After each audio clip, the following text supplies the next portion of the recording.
for show and tell. Yes, indeed. Yes, indeed, Tina. Yes, indeed. Show and tell.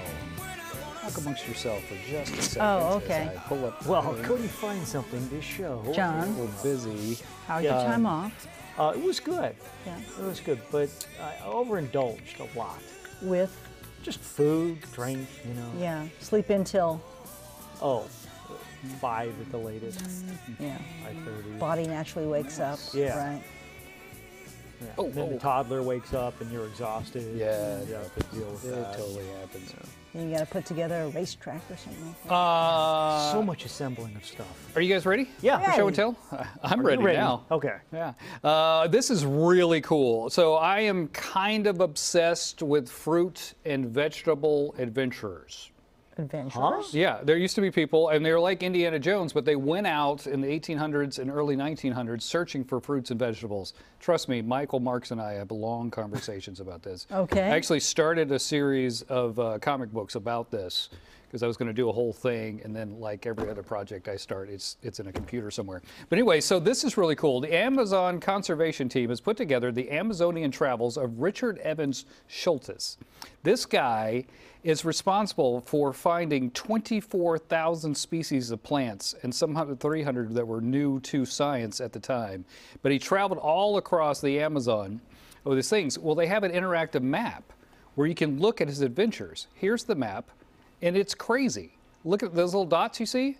That was him going through the Amazon looking for fruits and vegetables. And when was this? Like what? He was in the late 1800s, early 1900s.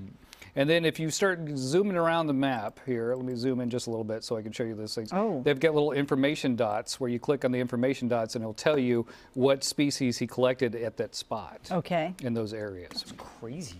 I know, it's pretty wild. Is there an example like of something? Did he try every single thing? I don't know. You like eat them, you mean? Yeah. You know. Did he find animals too, or just No, fruits he and was just a vegetables? plant, he was a botanist.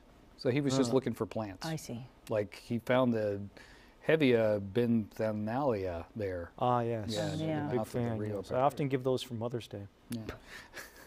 But it's pretty cool. So my line of comic books has been deterred to maybe into 2020. Okay. But I want to do a whole thing of graphic novels about these people that would travel around. So are you going to pitch it to a company like it's like Indiana Jones but with vegetables? I did, actually. And what was the response? They're like, that sounds kind of interesting. And then they were like, can you really do more than one? And I'm like, yeah. I got this whole rutabaga story arc. Like you wouldn't believe.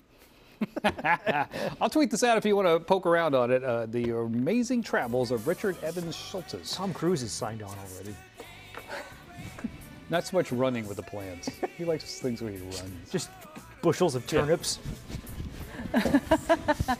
Good imitation. There was one, I can't remember the name of this person. I did a bunch of research for the comic book, but one person went into parts of, I think it was Eastern China, and he went with a whole team. He came back by himself, and he had an arrow in his head, in his hat. Was it Steve Martin? No, but it was really scary. The story was like, you know, the people didn't want him there. They thought he was stealing something, so they chased him away. But he was the only one that made it out alive. Ooh. Yeah, It's a likely story. fascinating. Or did he kill everybody? John, do not besmirch the fruit and vegetable explorers. They're heroes. Do you enjoy eating?